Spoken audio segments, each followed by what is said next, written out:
नमस्कार, आपण पाहत आहे भांडा फूड न्यूज. एका दमात भ्रष्टाचारी कोमात. सोशल मीडिया, कर्जबाजारी, गुन्हेगारी, सट्टेबाजी, चोरी, मटका, जुगार, दारू, सावकारशाही, न्यायाच्या प्रतीक्षेत प्रशासन. भांडा फूड न्यूज. एका दमात भ्रष्टाचारी कोमात. कोल्हापूर सांगली येथील शेतकऱ्यांना मोठा दिलासा. या नद्यावरील पाणी उपसाबंदी अखेर शिथिल. जलसंपदा विभागाचा आदेश जारी.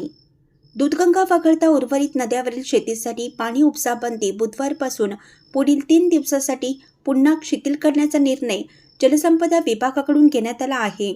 कोल्हापूर व सांगली जिल्ह्यासाठी लागू राहणार आहे. याबाबत राज्य इरिगेशन फेडरेशनतर्फे लोकप्रतिनिधी जलसंपदा विभागाकडे पाठपुरावा केला. इरिगेशन फेडरेशनने केलेल्या बेमुदत ठिय्या आंदोलनामुळे शनिवारी दिनांक 20 ते मंगळवारी दिनांक 23 पर्यंत उपसाबंदी शिथिल करण्याचा निर्णय घेण्यात आला होता.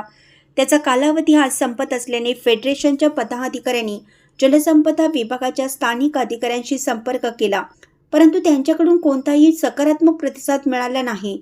त्यामुळे त्यांनी खासदार दर्शील माने व आमदार विनय कोरे यांच्याशी संपर्क साधून चर्चा केली.